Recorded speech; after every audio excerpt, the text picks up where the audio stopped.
আমার বন্ধু, এই যে রাসূল কিছু আর ইলম শিক্ষা দিলেন, ইমানের কথা শিক্ষা দিলেন, ইমানের কথা শিক্ষা দিলেন। বাবা, যদি হাদিসটা যদি আমরা আমল করি, আমরাও জান্নাতি হতে পারবো কি পারবো না? পারবো কি না বাবারা? পারবো না? অবশ্যই পারবো ইনশাআল্লাহ। যদি আল্লাহ পাক রব্বুল আমিন আমাদের সবাইকে এই হাদিসটা যদি আমল করার সুযোগ দেন, আমরাও জান্নাতে হবো ইনশাআল্লাহ। আমার বন্ধু খেয়াল রাখবেন, হাদিসের মধ্যে আছে কোন মুসলমান নরনারী 5টা সিফত যদি তৈরি করতে পারে, 5টা গুণ যদি বিদ্যমান তার মধ্যে থাকে, আমার রাসূল ডিক্লারেশন দিলেন ওই মানুষটা মরার পরে কবরটা তার জন্য জান্নাতের বাগান হয়ে যাবে, বেহেশতের বাগান হয়ে যাবে। সুবহানাল্লাহ। 5টা সিফত শুনবেন ভাই, সবাই শুনবেন? 5টা গুণ, 5টা সিফত, 5টা বৈশিষ্ট্য শুনুন ইনশাআল্লাহ। এটা হলো মুমিনের বৈশিষ্ট্য। মুমিনের বৈশিষ্ট্য 5টি সিফত মত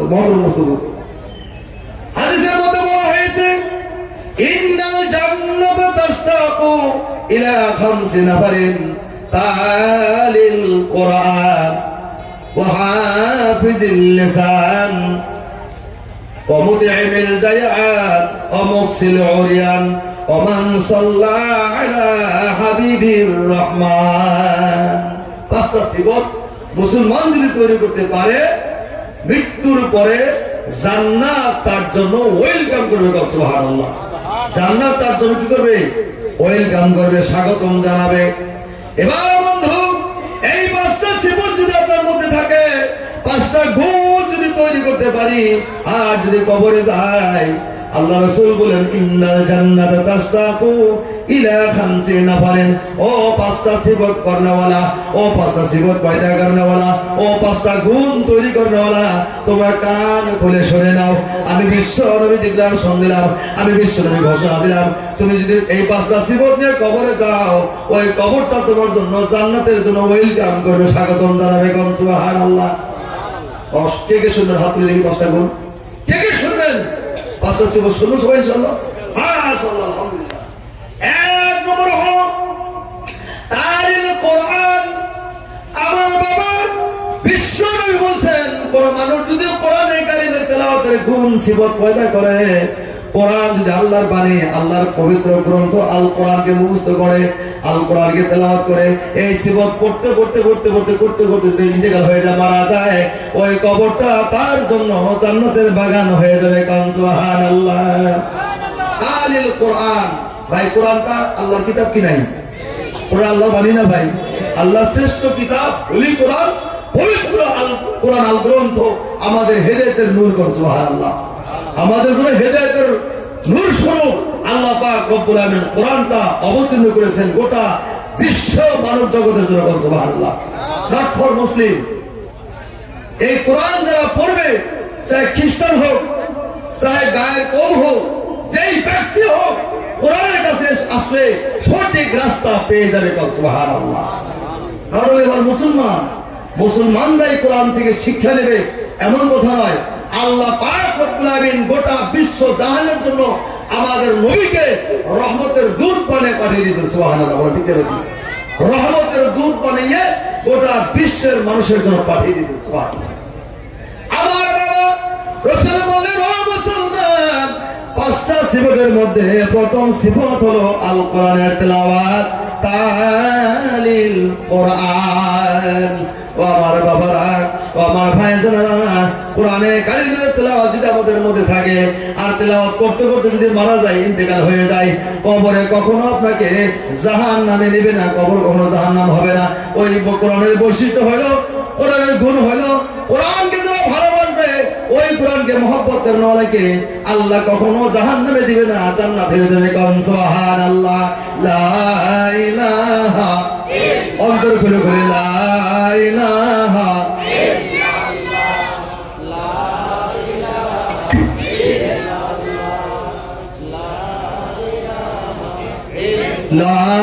ইলাহা ইল্লাল্লাহ, লা ইলাহা ইল্লাল্লাহ, লা ইলাহা ইল্লাল্লাহ, মুহাম্মাদুর রাসূলুল্লাহ সাল্লাল্লাহু আলাইহি ওয়াসাল্লাম।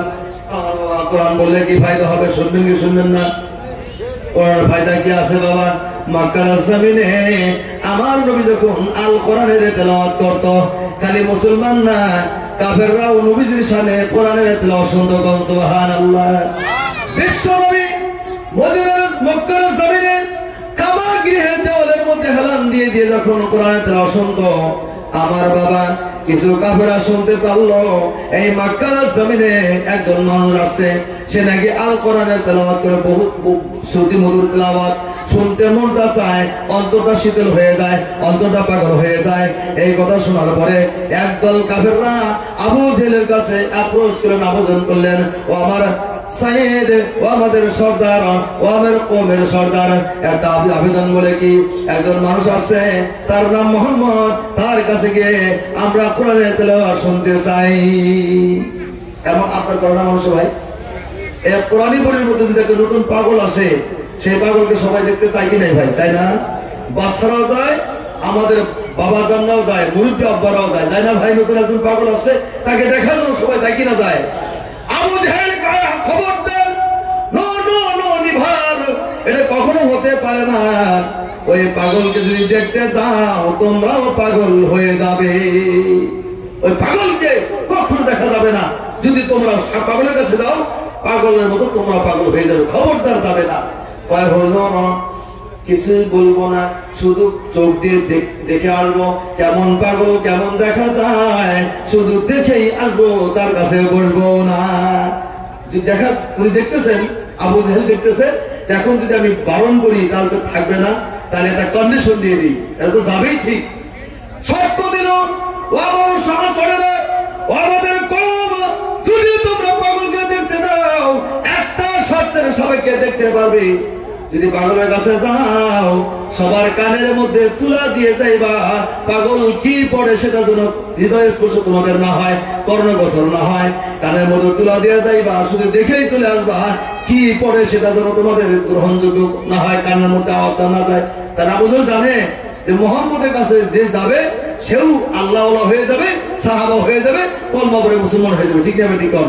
ওই জন্য কন্ডিশন দিল, যদি মোহাম্মদের কাছে যাও তাহলে কানের মধ্যে তুলা দিয়ে যাইবা, মোহাম্মদ কি কালাম পড়ে সেটা যেন শ্রবণ না হয়। এইটাই কন্ডিশন। সবাই অ্যাকসেপ্ট করলেন, হুজুর ঠিক আছে আমরা যাইবো ঠিক, কিন্তু কানের মধ্যে তুলো দিয়ে যাইবো। ঠিক না? ঠিক কম। কানের মধ্যে সবাই তুলো নিলেন, এমন তুলো নিল সমস্ত কাফেরদের কানের মধ্যে তুলো দিয়ে দিয়ে বিশ্ব নবী রাহমাতুল লিল আলামিনের কাছে সবাই চলে গেল। ওই সময় আমার দয়ার নবী যেনাকে পাগল আখ্যা দেওয়া হয়েছিল, যেনাকে দেওয়ানা আখ্যা দেওয়া হয়েছিল, যেনাকে নির্বংশ আখ্যা দেওয়া হয়েছিল, আমার সেই দয়ার নবী রাহমাতুল লিল আলামিন। সুবহানাল্লাহ। গোটা বিশ্ব জাহানের জন্য আমার নবী রহমতের দূত হয়ে আসছেন। সুবহানাল্লাহ। এই কাফেররা সবার কানের মধ্যে তুলো দিয়ে যখন নবীজির কাছে চলে গেছে, বাবা যখন চলে গেছে রে বাবা, খেয়াল রাখবেন, কথাগুলো ভালো করে শুনবেন, কোরআনের আজমতটা আমাদের দিলের মধ্যেও পয়দা হয়ে যাবে। ঠিক না বেটি? সবাই যখন কালের মধ্যে তুলো দিয়ে গেছে, বাবা আমার দয়ার নবীজি, মায়ার নবীজি, এমন সুন্দর চেহারা, এমন সুন্দর সিফত, এমন সুন্দর চরিত্র আমার নবীর, এমন চরিত্রের মানুষ বিশ্বের মধ্যে কোনো তুলনা হয় না, কোনো কম্পারিজন হয় না। ঠিক না বেটি? কোনো কম্পারিজন হয় না, কোনো কম্পেয়ার হয় না, কোনো তুলনা হয় না আমাদের নবীর সঙ্গে। সুবহানাল্লাহ। শ্রেষ্ঠ মানব আমাদের দয়ার নবী রাহমাতুল আলামিন। সুবহানাল্লাহ। ঠিক না ঠিক বাবা? কি নাই? শ্রেষ্ঠ মানুষ হলেন আমাদের নবী সাইয়্যিদুল মুরসালিন রাহমাতুল আলামিন নবী। সুবহানাল্লাহ। সবাই যখন চলে গেল, যাওয়ার পরে বিশ্ব নবীর কথা তো শোনা দূরের কথা, আমার নবীর চেহারা দেখে সবাই পাগল হয়ে গেল। ইনি কি পাগল হতে পারে নাকি? ইনি কখনো পাগল হতে পারে না।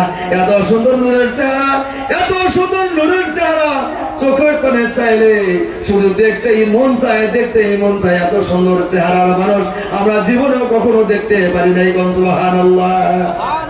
এমন সুন্দর চেহারার মানুষ, এমন সুন্দর চরিত্রের মানুষ আমরা জীবনেও কখনো অনুধাবন করতে পারিনি। এ কখনো পাগল হতে পারে? এটা কি কথা বলে? এটা কি কখনো পাগল হতে পারে? কি কথা এটা? এবার আমার বাবা বিশ্ব নবী যখন কোরআনে কারিমের তেলাওয়াত শুরু করে দিয়েছেন শ্রুতি মধুর কালাম।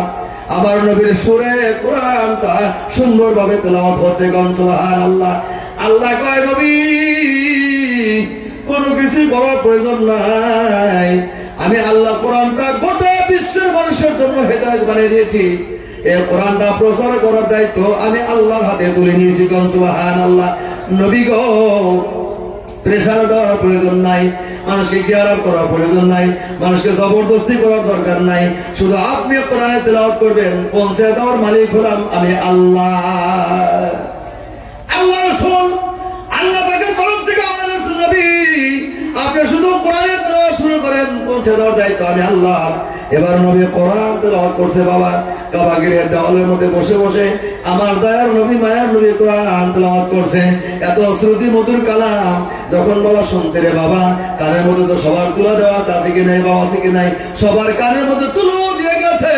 আল্লাহ পাকের গ্রন্থের মধ্যে কত পাওয়ার, আমার আল্লাহর কুদরতি পাওয়ার দেখেন। যখন নবীজি কোরআন তেলাওয়াত করছে, ওই কোরআনের আওয়াজটা তুলা ফেটে ফেটে গিয়ে দিলের সাথে আকর্ষণ হয়ে গেছে।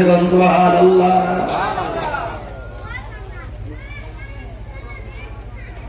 আমার কথা ভালো লাগছে না নাই বাবা, বুঝাচ্ছি কথাগুলো বুঝবেন সবাই, শুনবেন নাকি ইনশাআল্লাহ? বিশ্বনবী কোরআন তেলাওয়াত করছে, এবার শ্রুতি মধুর কালাম চলছে, শ্রুতি মধুর কালাম মুষলধারে তেলাওয়াত চলছে। আমার নবী বড় মায়াবী সুরে কোরআন তেলাওয়াত করে। আল্লাহ বলেন ও কাফের দলেরা, তোদের এই কালামের প্রতি মহব্বত আছে কিনা তার প্রমাণটা হয়ে যাবে। আমার দয়ার নবী কোরআন পড়ছে বন্ধু, কোরআনের আওয়াজটা দিলের আপনার কানের তুলা ফেটে ফেটে দিলের মধ্যে আকর্ষণ হয়ে গেছে।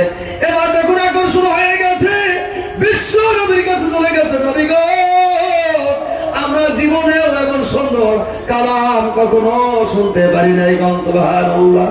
এত মজা লাগে, এত স্বাদ লাগে, এত সুন্দর ফুর্তি লাগে, ওই কালামটা শুধু শুনতেই মন চায়, শুনতেই মন চায়।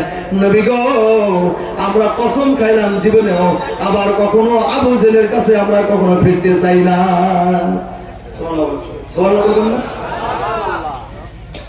এবার বিশ্ববিদ্যালয় করলেন, সমস্ত কাপড়ের তুলে ফেটে দিলের মধ্যে দিলের কান দিয়ে আকর্ষণ হয়ে গেল, দিলের কান অ্যাকসেপ্ট করে নিল।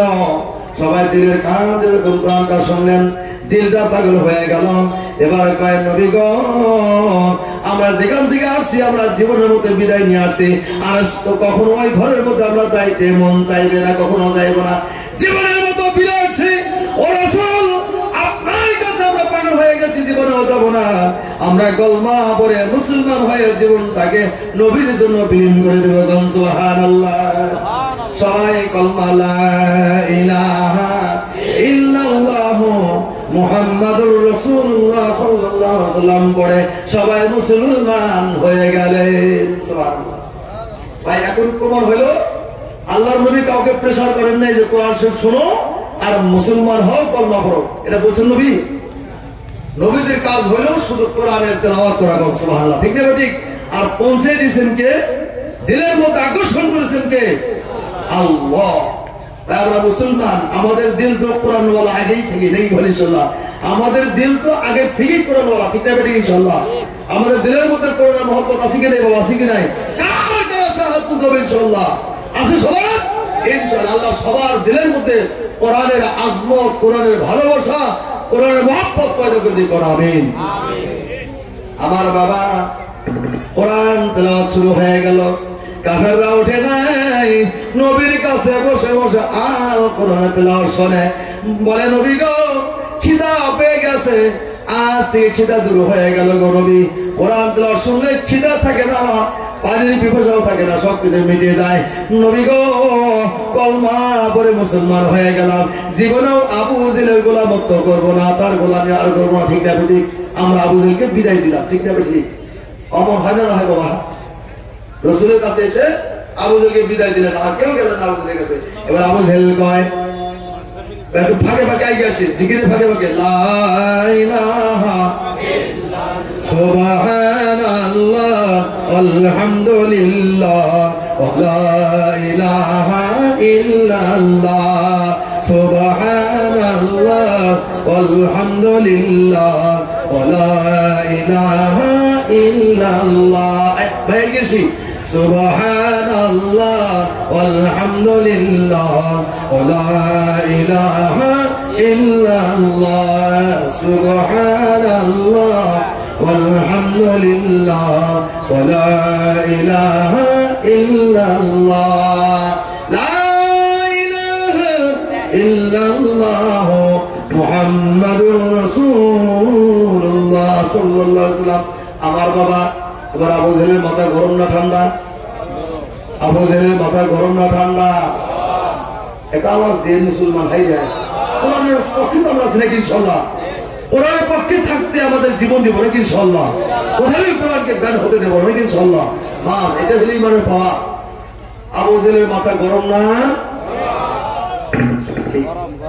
আবু জেহেল কয় আরে আমার কাছ থেকে তো সবাই বিদায় নিয়ে চলে গেল সময় খুব কম নিয়ে গেল সময়ের জন্য বিদায় নিয়ে গেল এখন ঘন্টা যায় কেউ তো রিটার্ন হয় না আমার কাছে তো ফিরে আসে না কারণটা কি তার দিলের মধ্যে একটা কনফিউশন পয়দা হয়ে গেছে ঠিক না ঠিক দিলের মধ্যে কনফিউশন পয়দা হয়ে গেছে সন্দেহের অবকাশ জমে গেছে কারণটা কি নিশ্চয় সবাই বোধ হয় নবীদের কাছে যারা যায় তারা তো ঘুরে আসে না তারা তো মুসলমান হতে বাধ্য হয়ে যায় কারণ নবীদের কাছে গেলে কেউ তো আর দুনিয়ার কোনো খেয়াল রাখে না এত মহামানুষ কল সুবহানাল্লাহ তারাও বোধহয় কলমা ভরে মুসলমান হয়ে গেছে এটা ডাউট আবু জেহেলের ভিতরে ডাউট এটা এবার আবু জেহেল কয় খবরদার এই শুনে দিয়ে খবর নেই যারা আমার কাছ থেকে মুহাম্মদকে দেখতে গেল তারা কেন ফিরে আসে না খবরটা জলদি নিয়ে একজন খবর দেয় ও আমার সর্দার আপনি যাদেরকে পাঠিয়ে দিয়েছেন তারা জীবনের মতো আপনার কাছ থেকে বিদায় নিয়ে গেছে তারা কখনো আর এখানে ফিরে আসবে না তার মানে মুসলমান তার কলমা পড়ে মুসলমান হয়ে গেছে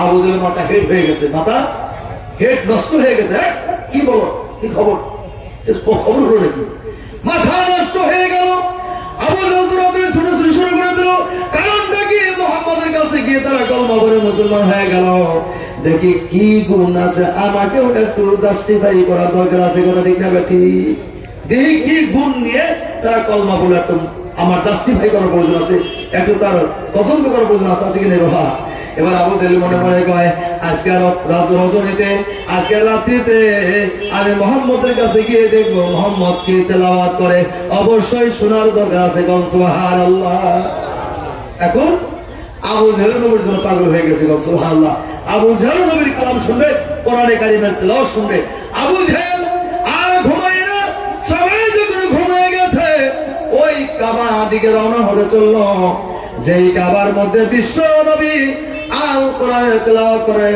সেই কাবার দিকে রওনা হতে শুরু করলো কখন ভাই দিনে রাতে তার মানে দিনে গেলে তো মানুষ দেখে ফেলবে ও মক্কার সর্দার দিনে দিনে তুমি নবীজির দুশমনি করো নবীজির দুশমনি করো আর নবীজির শানে কোরআন শুনে একটা বদনাম হবে কি নাই বদনাম হবে না ডিসক্রিপশন হবে ডিসক্রিট হবে দিকে উনি দিনেই গেলেন না রাত্রে গেলেন বুদ্ধি হলো রাত্রে যেতে হবে আবু জেহেল দিনের বেলা গেল না রাত্রে যেতে হবে যখন সময় ঘুমিয়ে যাবে নিস্তব্ধ যখন হয়ে যাবে কেউ জাগ্রত থাকবে না চুপে চুপে পালিয়ে নবীর শানে কোরআন শুনতে হবে কোন সুবহানাল্লাহ আমার বাবা আবু জেহেল গভীর রজনীতে কাবার দিকে রওনা হতে চললেন আমার নবী সেই সময় জেগে জেগে আল কোরআনের তেলাওয়াত চলছে আবু জেহেল ওই কাবা গিরের এক কোণার মধ্যে বসে বসে ফজর নামাজ পর্যন্ত আমার নবীর মুখে দিয়ে কোরআনের কারিমের তেলাওয়াত শুনছে কোন সুবহানাল্লাহ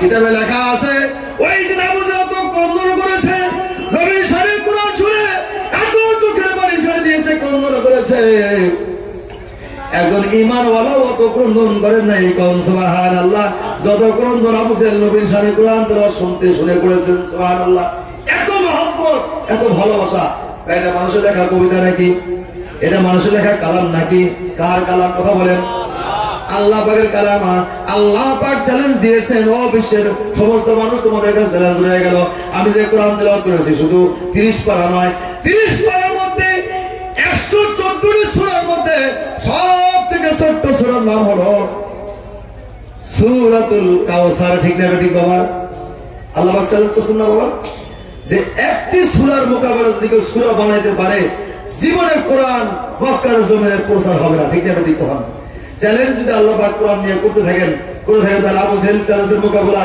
ফেল হবে কি নাই? ফেল হবে না।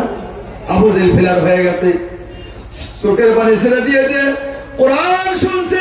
এবার মক্কার মধ্যে মক্কাবাসীর মধ্যে যখন আজান হয়ে গেছে, ফজর আজান যখন মসজিদে আজান দিয়েছেন আল্লাহু আকবার, এখন আবু জেহেল কয় এখন তো আজান হয়ে গেল, আর টাকা চলবে না।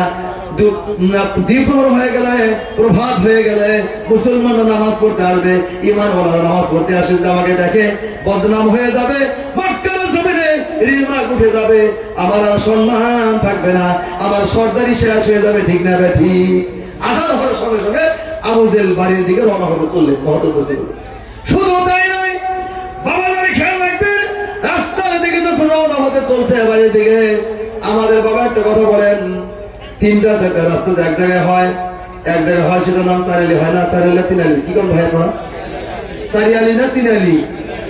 সারিয়ালি। 4টা রাস্তা এক জায়গায় হওয়ার নাম হলো সারিয়ালি।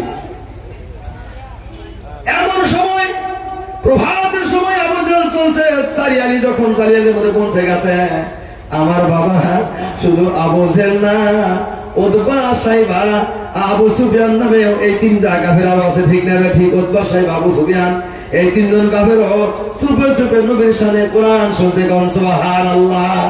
ওই 4টা রাস্তা দিয়ে আসতে 4জন কাফের সঙ্গে ধাক্কা লেগে 4জন কাফের 4 দিকে পড়ে যায়, কারো সঙ্গে কারো কথা বলতো নাই, ভয় পেয়ে গেছে, হায় রে হায় কে রে, আমাকে দেখেই ফেললো, সর্বনাশ হয়ে গেল, কথা বলে না, অনেক সময় মাটির মধ্যে পড়ে থাকলো। আবু জেহেল তো সর্দার, সাহস তার বেশি ছিল। এবার আবু জেহেল কয় কারারে তোমরা কোথায় গিয়েছিলে? আবু সুফিয়ান কয় হুজুর এত গভীর রজনীতে আপনি কোথায় গিয়েছিলেন? আপনার কথা আগে বলতে হবে। ঠিক না ঠিক?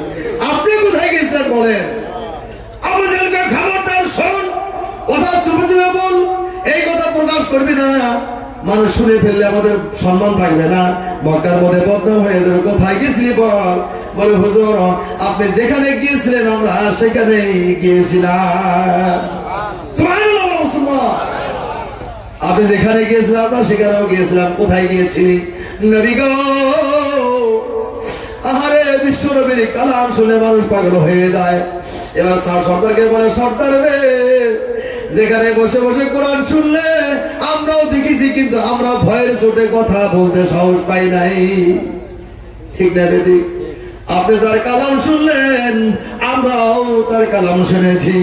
আবু জেহেল সর্বনাশ, এটা যদি মক্কার মধ্যে প্রসার হয়ে যায়, রাষ্ট্র যদি হয়ে যায়, মক্কার জমির রাষ্ট্র হয়ে গেলে আমাদের বড় তো থাকবে না, সরকারি থাকবে, লিডারি থাকবে না, আমাদের সম্মান থাকবে না। খবরদার আর যাওয়া যাবে না, মোহাম্মদের কালাম শোনা যাবে না। আমার বন্ধু সহচরেরা খবরদার হুঁশিয়ার হয়ে যা, আর যাবি না, কসম খা আর নবীর সামনে কোরআন শুনতে যাবো না। ঠিক না বলি? এবার আবু সুফিয়ান কয় হুজুর তাহলে প্রমাণটা কি? আমরা যাবো না, তার প্রমাণটা তো দেখতে হবে। কি প্রমাণ? বলে আপনি বলেন আগামীকাল যদি বিশ্ব নবীর সামনে কোরআন শুনতে যায় তার কি সাজা হবে, সাজাটা আপনার মধ্যে ডিক্লারেশন করতে হবে। ঠিক না বেটি? এমন আছে না ভাই? যদি আবার যাস দেশ, যদি কোনোদিন যাস দেশ নাই রে, দেশ রজনীতে যদি আবার যাস, তাহলে কি মানে সাজা হবে? একটা ওয়াদা লিখিত নিতে হবে না? লিখিত নিতে হবে, ওয়াদা নিতে হবে। আবু জেহেলকে বলেন আপনি কি করা যায়? আবু জেহেল তোমাদের কাছ থেকে রায়টা আসো, কি রায় উপনীত হওয়া যায়, এই রায়টা তোমাদের কাছ থেকে আসো। আবু সুফিয়ান কহিল আপনি তো আমাদের সর্দার, আপনার মুখ দিয়ে রায়টা হলে ভালো হয়। না না মাসুলতেও আমি রায়টা দিয়ে দেবো। ঠিক না বেড়ে? কেউ কয় হুজুর আগামীকাল যদি নবীর সামনে কোরআন শুনতে কেউ যায় তাহলে 100 বার কান ধরে উঠা বসা করতে হবে। ঠিক না বেটি? কয়বার? যদি কেউ নেক্সট রাত্রে বিশ্বনবীর কাছে চুপে চুপে পালিয়ে যদি কোরআন শুনতে যায়, যদি ধরা পড়ে 100 বার কান ধরে উঠা বসা করতে হবে। ঠিক না বেটি?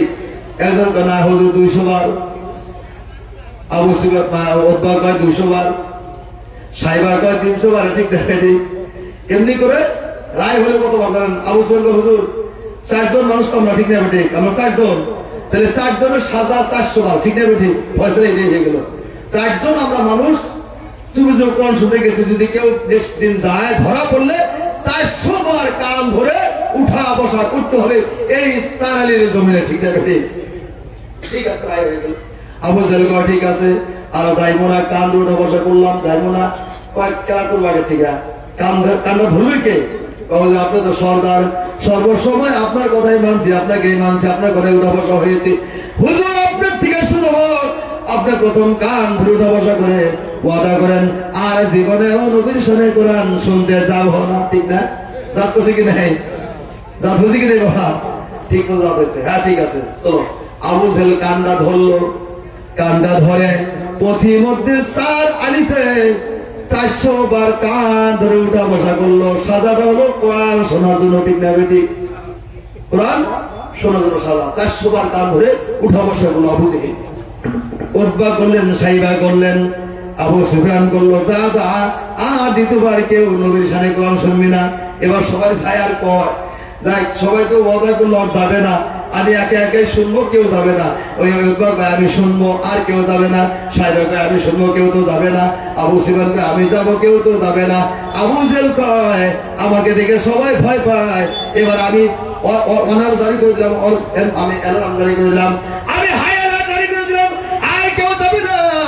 একা একাই মনের শান্তিতে আসুদা মিটাইয়া, দিলের খোরাক মিটাইয়া একা একাই নেক্সট রাত্রে কোরআন শুনবো। সুবহানাল্লাহ। বাড়িতে সবাই চলে গেল। কোরআনের তেলাওয়াত শুনলে মনটা কখনো খারাপ হয় কি ভাই? খারাপ হবে কি? হ্যাঁ, কোরআন শুনলে কখনো খারাপ হয় না। আল্লাহর কালামে একটা মধু আছে। সুবহানাল্লাহ। আছে কিনা? নেই। সবাই বাড়িতে চলে গেছে। উতবা সাহেবের ঘুম আসে না, আবু জেহেলের ঘুম আসে না, আবু জেহেলের ঘুম আসে না। আবু জেহেল কয় আজকে তো আর কেউ যাবে না। উনি ঘুমায় না, বাড়িতে ঘোরাফেরা করে। বাচ্চারা বলে, গ্রাম্য বাড়ির মানুষ বলে, ও হুজুর আপনার কি হয়েছে? আজকে কেন ছটফট করেন? আপনি কেন ঘুমান না? কি হয়েছে? বলে তোরা ঘুমা, আমার তো একটা ডিউটি আছে। সুবহানাল্লাহ। তোরা ঘুমা, আমার জন্য কেউ বসে থাকবি না, বসে ঘুমা, আমার কাজ আছে। তার মানে বাবা যে কোনো কাজ করতে যায় নবীর কথা মনে হয়, নবীর শ্রুতি মধুর কালামের কথা মনে পড়ে যায়। এত সুন্দর কালাম আমার জীবনে কখনো শুনতে পারি নাই। সুবহানাল্লাহ। আবু জেহেল যখন রাত হয়ে গেল, গভীর রজনীতে আবার সেই রাস্তা দিয়ে আবু জেহেল চলছে। সুবহানাল্লাহ। উতবা বিন সাইবা চলছে, আবু সুফিয়ান চলছে। যেই জায়গার মধ্যে বসে বসে গত রজনীতে কোরআন তেলাওয়াত শুনছে রে বাবা, আজকে রাতেও সেই জায়গার মধ্যে বসে বসে কারোর সঙ্গে কারো দেখা নাই, চুপে চুপে কোরআন শুনছে। সুবহানাল্লাহ। কোরআন শুনছে, আজান হয়ে গেছে, সেকেন্ড রাত্রের মধ্যে অমর হয়ে গেছে, 400 বার কান উঠা বসা হয়ে গেছে। এমন 3 দিন রাত লাগাতার কোরআন শুনছে। সুবহানাল্লাহ। তার মানে এবার আবু জেহেল কয় তোরা যতই কস মুহাম্মদের যত দুশমনি করি, মুহাম্মদ যখন কোরআন তেলাওয়াত করে আমার মনটা পাগল হয়ে যায়। এমন সুন্দর তেলাওয়াত আমরা জীবনে কখনো শুনতে পারি নাই। সুবহানাল্লাহ। ভাই মক্কার জমিনে সবথেকে বড় কবি সম্রাট ছিলেন, তার নাম ইমরুল কয়েস। হয় কি নাই ভাই? সাল্লাল্লাহু হুজুর আছে কি নাই? সব থেকে বড় কবি সম্রাট, যত আরবি দিয়ে কবিতা বানানোর মতো পটু ছিল ইমরুল কয়েস ছিল। এবার আবু জেহেল কয় দেখি নবীজির সাথে একটু মোকাবেলা করে দেখি, নবীর সাথে মোকাবেলা করে আমরা জিততে পারি কি নাই। এবার ইমরুল কয়েসকে ডেকে বললো, ইমরুল কয়েস শোন, বিশ্ব নবী যে কোরআন পড়ে, এই কবিতা পড়ে, এত সুন্দর তেলাওয়াত, এত সুন্দর মধু, তুই বিশ্বনবীর সামনে মোকাবেলা করে নবীকে পরাজয় করতে হবে। তুই ছাড়া এই মক্কার জমিনে নবীকে কেউ পরাজয় করতে পারবে না। ঠিক না বেঠি? তার মানে আবু জেহেল জানে যে ইমরুল কয়েস শ্রেষ্ঠ কবি সম্রাট, এ যদি মুহাম্মদের সাথে মোকাবেলা না করে কেউ পারবে না। ঠিক না বেঠি? হয় না? নাই বাবা জান, আমার হুজুর বলছেন ধর্মসভার অভ্যর্থনা সমিতি থেকে বলছেন একটু এগিয়ে আসতে হবে। একটু এগিয়ে আসলে অসুবিধা হবে কি? আমি তো বহু দূর থেকে আসছি, একটা রাত যদি আমরা আল্লাহকে দিয়ে দিই ক্ষতি হবে কি বাবা? ক্ষতি হবে কি? ইনশাআল্লাহ কোনো ক্ষতি হবে না। একটু এগিয়ে আসি। লা ইলাহা ইল্লাল্লাহ, লা ইলাহা। আরো বোঝার কথা আছে ভাই, একটু শুনি। কোরআন কাকে বলে আসে না, একটু শুনে নেই। লা ইলাহা ইল্লাল্লাহ, লা ইলাহা ইল্লাল্লাহ, লা ইলাহা ইল্লাল্লাহ, লা ইলাহা লা ইলাহা ইল্লাল্লাহ মুহাম্মাদুর রাসূলুল্লাহ সাল্লাল্লাহু আলাইহি ওয়াসাল্লাম আমার বাবা এ আবু জেহেল ভাই ইমরান ভাই শোনো বলে কি মোহাম্মদ যে কবিতা পড়ে রে এত সুন্দর শ্রুতি মধুর কবিতা এত সুন্দর মিলানি কবিতা এত সুন্দর অর্থবহুল কবিতা মিনিংফুল কবিতা এত সুন্দর মিনিংফুল কবিতা আমি জীবনেও শুনতে পারি নাই কিন্তু ইমরুল কয়েস একটা কথা বলে কি ওই নবীর সাথে তোর মোকাবেলা করতে হবে নবীর কবিতাকে হার মারিয়ে তোর কবিতা মক্কার জমিনে প্রভাব করতে হবে যাতে তোর কবিতা সবাই শুনতে পারে পড়তে পারে ঠিক না ভাই হ্যাঁ আবু জেহেলের অ্যাসেসমেন্ট ঠিক আছে ভাই আবু জেহেলের যদি অ্যাসেসমেন্ট এর রাইট আছে কারণ মক্কার জমিনে ইমরুল কয়েসের মতো কবিতা বর্ণনা কেউ ছিল না ঠিক না ভাই ঠিক কোন এবার আল্লাহ বলেন নবী একটা কথা অত বড় কথা অত লম্বা সূরা ইতিহাস না শুধুমাত্র কোরআনের মধ্যে যে ছোট্ট সূরাটা আছে এই সূরাটা লেখিয়া কাবা গৃহের দেওয়ালের মধ্যে লটকায় দিয়ে আসো আর মোকাবেলা করার প্রয়োজন নাই ইমরুল কয়েসের বাবার দম থাকে দে এমন একটা সূরা বানাইয়া এই সূরার সাথে মোকাবেলা করো কথা ঠিক না ঠিক কে বলছে আল্লাহ কয় হে নবী ফাতু বিসূরাতিন মিন মিসলি ওয়াদউ শুহাদাকুম ইন কুনতুম সাদিকিন আসনা ভাই আসি নাই আল্লাহ বলছে ও নবী ডিক্লারেশন করে দাও যদি তাদের ক্ষমতা থাকে পাওয়ার থাকে যদি তাদের ক্ষমতা থাকে এমন ছোট্ট বড় সূরা সূরা মুলক না সূরা ইয়াসিন না ওয়াকিয়া আর রহমান না দোকান না ইয়াসিন না কোনো কিছুই না ছোট্ট যেটা সূরা এটার সাথেই মোকাবেলা করলে যথেষ্ট হবে ঠিক না ঠিক বাবা কোরআন কত মজা আমাদের আমরা মুসলমান হইয়া এই নিয়ামতকে আমরা বুঝতে পারলাম না ঠিক না ঠিক মহত্ব বুঝতে ঠিক না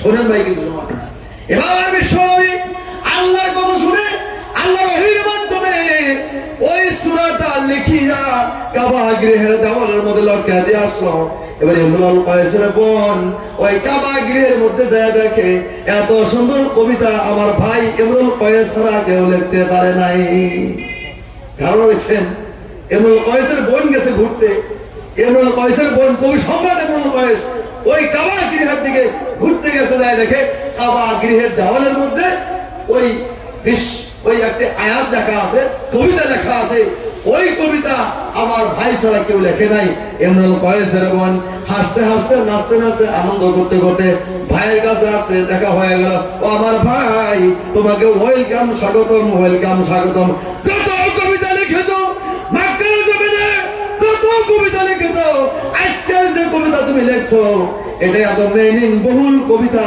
আমি শুনলাম আর পড়লাম এত ভালো লাগলো আমার মন চাইলো না সেখান থেকে ঘুরে আসতে ও আমার ভাই তোমাকে ফুললি ওয়েলকাম 100% ওয়েলকাম তোমাকে এত সুন্দর কবিতা লেখার জন্য সুবহানাল্লাহ সুবহানাল্লাহ কথা সত্য কিন্তু একটা বুঝতে ভুল করছে ঠিক না ঠিক কথা সত্য সুন্দর কবিতা কিন্তু বুঝতে একটু ভুল করছে দাম ইমরুল কয়েসের লেখা কবিতা না কার লেখা কবিতা আল্লাহ পাকের লেখা ঠিক না ঠিক এবার ইমরুল কয়েস কই কোথায় দেখলি বলে কাবার গৃহের দেওয়ালের মধ্যে লাগিয়ে লাগানো আছে আমি দেখলাম এমন সুন্দর কবিতা আমার জীবনে কখনো লক্ষ্য করতে পারি নাই দেখতে পারি নাই এত মিনিংফুল কবিতা ইমরুল কয়েস কই দেখি একটু যাই আমি দেখি আসি অত ধারণা আছে যেটা আমি লিখি নাই ঠিক না ভাই ইমরুল কয়েস কইতেছে যে আমি তো লিখি নাই এটা লিখলো কি একটু যাই দেখিছেন দেখি ইমরুল কয়েস যা দেখে এত সুন্দর করে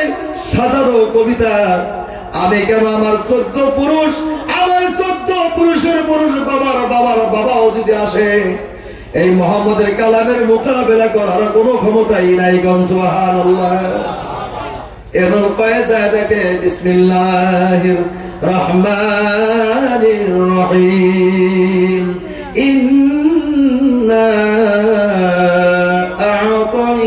আ'তাইনাকাল কাউসার সুবহানাল্লাহ ফাসাল্লি লিরাব্বিকা ওয়ানহার ইন্না শানিআকা হুয়াল আবতার সুবহানাল্লাহ এটা যখন পড়লো মাথা ঘুরে গেল এত সুন্দর কবিতা তো আমার বাবাও লিখতে পারবে না কে লিখছে মাথা ঘুরে গেল নিজ দেয়া এই যে কবি সম্রাট এই যে শ্রেষ্ঠ কবিতা লিখনেওয়ালা তার প্রমাণটা তখনও দিয়ে আসলো বাবা খেয়াল রাখবেন ওই যে নিজ দেয়া লিখে গেল লাইসা হাযা কালামুল বাশার। সুবহানাল্লাহ। দেখছেন উনি যে আসলে কোন সম্রাটের প্রমাণ আছে কি নাই? আসলে কোন সম্রাট, কিন্তু আল্লাহ পাকের কবিতার সামনে কারো কবিতার দম আছে ভাই লেখা আছে কি? এবার বুঝেন, এবার গাছকে বাড়িয়ে দিলে তুমি যাও। এবার আমরা গাছ পড়তে চাই, ইন্না আ'তাইনাকাল কাউসার ফাসাল্লি লিরাব্বিকা ওয়ানহার ইন্না শানিআকা হুয়াল আবতার লাইসা হাযা কালামুল বাশার। মিলছে কি নাই?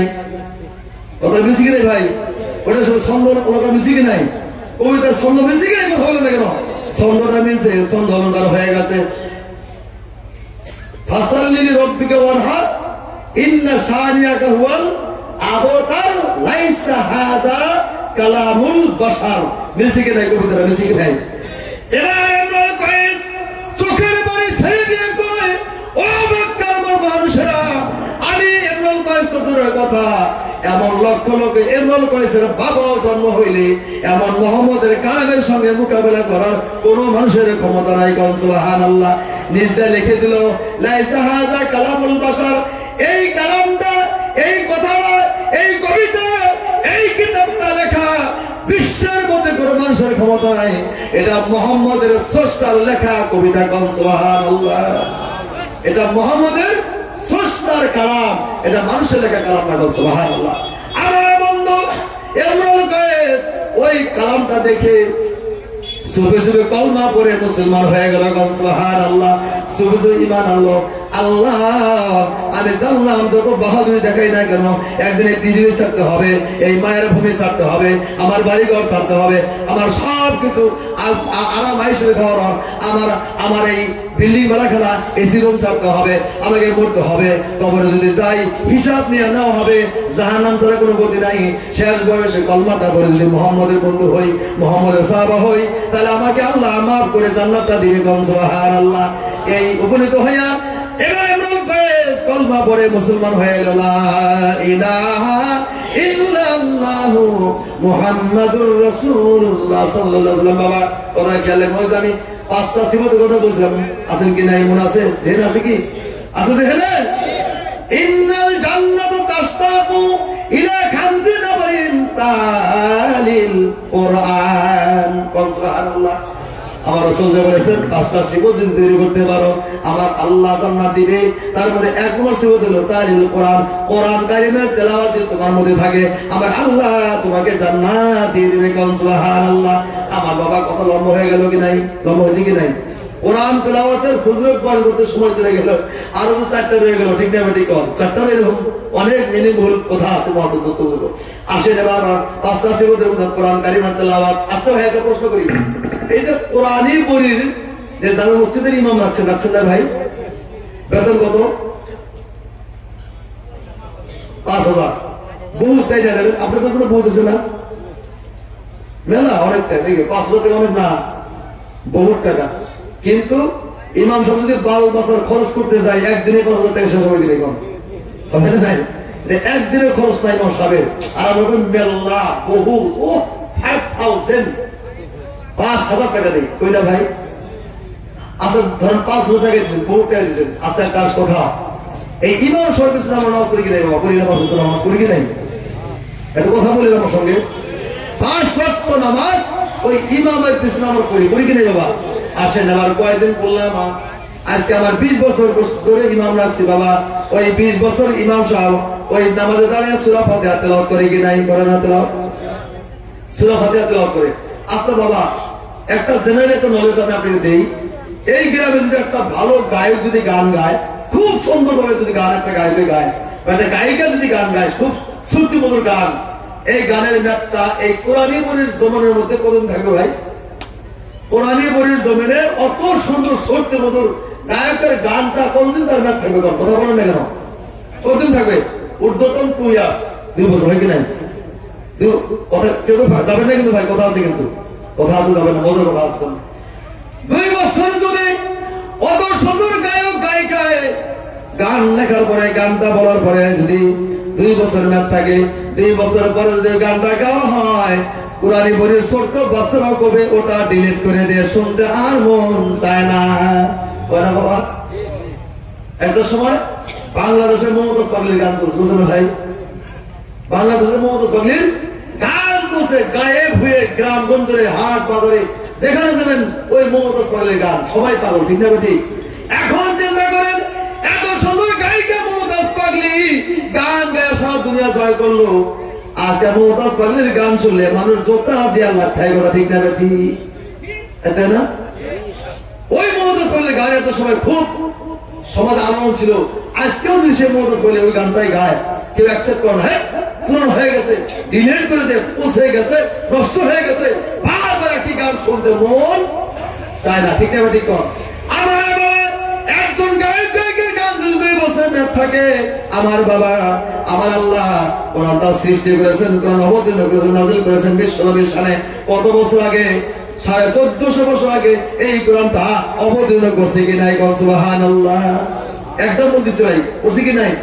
1400 বছর আগে যেই সূরা ফাতিহা চলতো, মক্কার জমিনেও চলতো, মদিনার ঘরেও চলতো, আপনার আয়েশা মসজিদের মধ্যে চলতো, বেলাল মসজিদেও চলতো, ওসমান মসজিদেও চলতো, আমার সমস্ত বিশ্বের মসজিদের মধ্যে সূরা ফাতিহা তেলাওয়াত চলতো, চলতো কিনা? ইনশাআল্লাহ চলতো কিনা ভাই?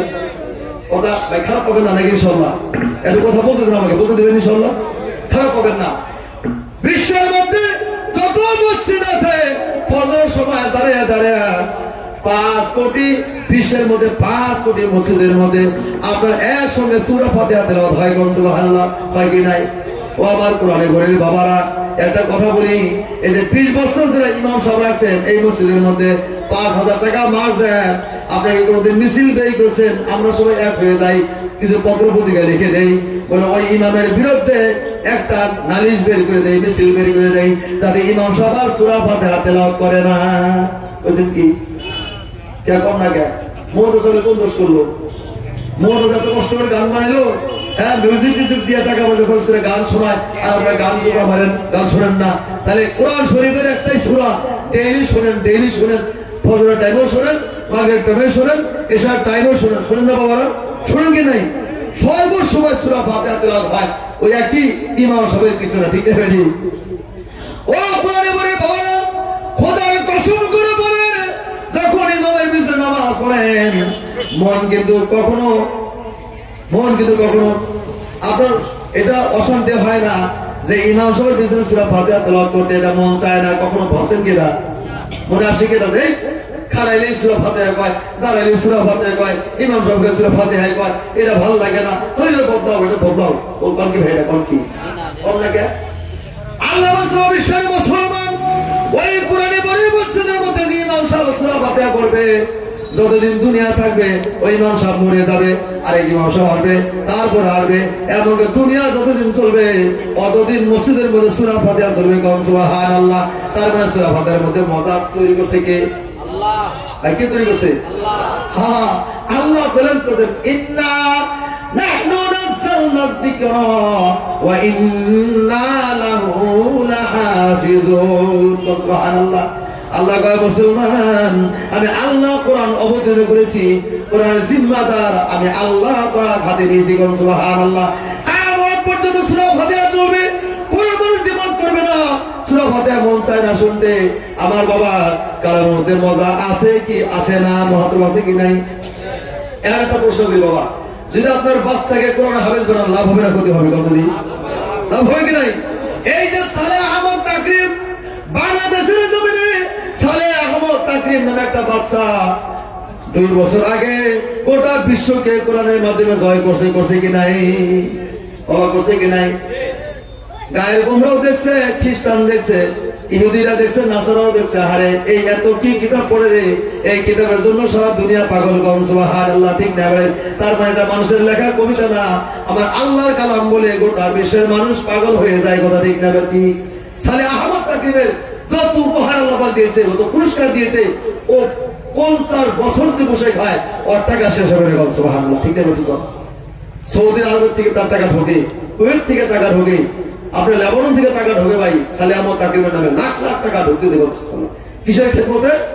শুধু কোরআন কারিমের তেলাওয়াতের ক্ষেত্রে, ঠিক না ভাই? ঠিক। ইনশাআল্লাহ যদি আমরাও কোরআনকে ইজ্জত দেই, সম্মান দেই, আমাদের সম্মান কে দিবে ভাই? আল্লাহ। আল্লাহ দিবে। আপনার ভাই খেয়াল রাখবেন, যদি আপনার বাড়িতে একজন ছেলে কোরআন কোরআন হাফেজটা 10 জন করে মানুষকে জান্নাতে নেওয়ার জন্য সুপারিশ করবে। সুবহানাল্লাহ। মান ক্বারাআল কুরআনা ওয়া হাফিজাহু আদখালাহুল্লাহু জান্নাতা ওয়া শাফাআহু আশরাতিন মিন আহলি বাইতিহি ওয়া কুল্লুন কাদ ইস্তুজিবান নার। আমার বাবা, আপনার বাড়িতে যদি একজন হাফেজে কোরআন তৈরি হয়, আপনার কোরআনি বইয়ের মধ্যে একটা হাফেজ তৈরি হয়, আমার বন্ধু ওই হাফেজে কোরআন যখন কিয়ামতের দিন হাজির হয়ে যাবে, আপনারা মারা যাবে না। কিছু কিছু মানুষের জাহান্নাম হয়ে যাবে, ঠিক না বেরিক, আমল বড় দুর্বল হয়ে যাবে, নেকির পাল্লা হালকা হয়ে যাবে। আমার বন্ধু এবার যখন আমল হালকা হয়ে যাবে, জাহান্নামে ভয়ত হয়ে যাবে, 10 জন মানুষ যখন জাহান্নামে হয়ে যাবে, হাতের মধ্যে হাত করে বেঁধে বেঁধে পিটাইয়া জাহান্নামে দিয়ে যখন নিয়ে যাবে। বাবা, এই গ্রামের মধ্যে একজন ছাত্র আছে, তার নাম হলো আব্দুর রহমান। এই কোরআনি বলির মসজিদের মধ্যে তার নামাজ পড়ে, ঠিক না বেঠিক? এই কোরআনি বলির ওই গ্রামে বসবাস করে। এই বাচ্চাটা মাদ্রাসায় পড়ে কোরআনের হাফেজ হয়েছে। এবার ওই বাচ্চাটাও হাসরের দিন উপস্থিত হয়ে যাবে, যাবে কি নাই? যাবে না বাবা? ওই আব্দুর রহমান নামে হাফেজটাও হাসরের দিন হিসাবের জন্য চলে যাবে। এবার আমার বন্ধু ওই হাফেজ সাহেবের চোখ খুলে যাবে, চোখ দিয়ে দেখবে এই মানুষগুলোকে জাহান্নামে কেন করা হয়েছে। এই মানুষগুলোকে চোখ খুলে দেখবে, এই মানুষগুলো তো আমার কোরআনি বলির মানুষ। নাউযুবিল্লাহ। আরে বাবা, সুবজ গুনাহ করতো, সুবজ আল্লাহ নাফরমানি করতো, কেউ জানতো না, জানতো কে? আল্লাহ। কেউ জানতো না, জানতো কে? আল্লাহ জানতো। আল্লাহ জানার কারণে জাহান্নামে ফয়সালা করা হয়েছে। কিন্তু বাবা, ওই 10 জন মানুষের একটা গুণ তাদের মধ্যে বিদ্যমান ছিল। সুবহানাল্লাহ। কোন গুণটা বিদ্যমান ছিল শুনবেন কি শুনবেন না? আমার বাবা, ওই 10 জন মানুষকে জাহান্নামে যখন নিয়ে যাওয়া হইতেছে রে বাবা, ওই আব্দুর রহমান হাফেজ সবটা কোরআনি বলির মানুষের সাথে থাকে রে বাবা, গ্রামের নিবাসী রে বাবা, কোরআনি বলির নিবাসী। ওই হাফেজ সাহেবের চোখ দিয়ে পানি ঝরঝর করে ছাড়বে। সুবহানাল্লাহ। হাদিসের মধ্যে বলা হয়েছে, মান ক্বারাআল কুরআন, যেই ব্যক্তি আল্লাহ পাকের কোরআন তেলাওয়াত করবে ও হাফিজাহু আর মুখস্থ করবে, আদখালাহুল্লাহু জান্নাতা, আল্লাহ রাসূল বলে দিয়েছেন ওই মানুষকে আল্লাহ কখনো জাহান্নামের আগুনে নিক্ষেপ করবে না। সুবহানাল্লাহ। এই হাফেজ সাহেব যখন জান্নাতে হয়ে যাবে, ওই জান্নাতের দরজার মধ্যে গিয়ে কাঁদবে আর চোখের পানি ফেলাবে। আল্লাহ বলে, ফেরেশতা রে, 30 পারা কোরআন হাফেজ হওয়ার কারণে কেন চোখের পানি ছেড়ে কাঁদছে? কি কারণ? মনের আশঙ্কা আছে, মনের কি আবেগ আছে, পূরণ করতে হবে। বলো, তাকে বলো। এবার ফেরেশতা যে বলো, ও আব্দুর রহমান হাফেজ সাহেব, তুমি কি দুঃখ আছে, কি আবেগ ভরা জীবন নিয়ে তুমি আসছো, তোমার চোখের পানি ভরে কেন? কি হয়েছে বাবা, বলতে হবে। এবার আব্দুর রহমান বলো, ফেরেশতা আল্লাহর কাছে যাও, আমি কত মুখস্থ করেছি, নবীর একটা হাদিস আমি মুখস্থ করেছি। কোরআনি বইয়ের মসজিদের উদ্যোগে একটা সভা দেওয়া হয়েছিল, ওই সভার মধ্যে হাদিস তেলাওয়াত করা হয়েছিল। ওই হাদিসটা আমি মুখস্থ করে আসছি। আমার আজকের দিনেও হাদিসটা মুখস্থ আছে। সুবহানাল্লাহ। নবী বলে দিয়েছেন, একজন কোরআনি হাফেজ সাহেবকে জান্নাত দেওয়া হবে, তার খাতিরে 10 জন মানুষকে জান্নাত দেওয়া হবে। আমার বাবা, এবারে হাফেজ সাহেবটা চোখের পানি ছেড়ে দিয়ে বলবে, আল্লাহ তোমার জান্নাতে আমি কখনো প্রবেশ করব না। আরে কত বড় বন্ধু, আরে কোরআনকে ভালোবাসে, আল্লাহ কত ভালোবাসে, ঠিক না বেঠিক বাবা? কোরআনকে মহব্বত করে, আল্লাহ মহব্বত করে। এবার ফেরেশতা যায়, আল্লাহ ওই হাফেজ সাহেবকে তুমি জান্নাতের ফয়সালা করেছো, কখনো হাফেজ সাহেব তোমার জান্নাতের মধ্যে প্রবেশ করবে না। আর আমার ফেরেশতা যা কিসের জন্য জান্নাতে প্রবেশ করবে না, কথা শুনতে হবে। ফেরেশতা কয়, ও আব্দুর রহমান, বলো তোমার দিলের মধ্যে কি আবেগ রয়েছে? সুবহানাল্লাহ। হাফেজ সাহেবের চোখটা কসলাবে, হাত যেমন কসলাবে, বলবে, ও ফেরেশতা রে, একটা কথা বলে কি, ওই যে 10 জন মানুষকে জাহান্নাম করা হয়েছে, ওই 10 জন মানুষ কোন অপরিচিত মানুষ না রে বাবা। ওই 10 জন মানুষ কোরআনি বলির মানুষ। আমি যখন মাদ্রাসায় যাইতাম, মাদ্রাসায় যাওয়ার সময় তারা 10 টাকা ডাক দিত, আর আমি সালাম দিতাম, আসসালামু আলাইকুম ওয়া রাহমাতুল্লাহি ওয়া বারাকাতুহু। তারা সালামটা শুনিয়া খুশি হয়ে গেত, পকেট থেকে 50 টাকা আমাকে দিত, আর বলছে, বাবা সালাম দিলি, আমার মনটা বড় পাগল হয়ে গেছে। সুবহানাল্লাহ। বাবা কিছু দিতে পারলাম না, 50 টাকা দিলাম, মাদ্রাসায় যা কিছু কিনা খাইস না বাবা, কিছু পাওনা পুরি খাইস, এমন আছে না বাবা? আছে কি নাই? যদি একটা মানুষের বাচ্চা দেখেন, মহব্বত আসে না বাবা? আসে নাকি নাই? আর পকেট থেকে টাকা দেন না বাবা, এটা খাস অন্য না বাবা। ওই যে একদিন রাস্তার মধ্যে সালাম দেওয়ার কারণে 50 টাকা দিয়েছিলেন, ওই টাকার কথা হবে সব কোনো ভুলে নাই। সুবহানাল্লাহ। আসলে আল্লাহর কাছে বলবে, আল্লাহ ওই যে 10 জন মানুষকে জান্নাতে জাহান্নামে করা হয়েছে, ওদেরকে যদি জান্নাতে না দাও আমি হাফেজ সাহেব তোমার জান্নাতের মধ্যে প্রবেশ করব না। আল্লাহ বিপদে বলো কি নাই বলছে দি ওখান থেকে ভাই বিপদে পড়ছে কি নাই? আল্লাহ বিপদে পড়ছে, তার মানে জান্নাতের ফয়সালা করার পরে আল্লাহ কেমন করে তার নামটা আবার জাহান্নামে দিতে পারে, ঠিক না?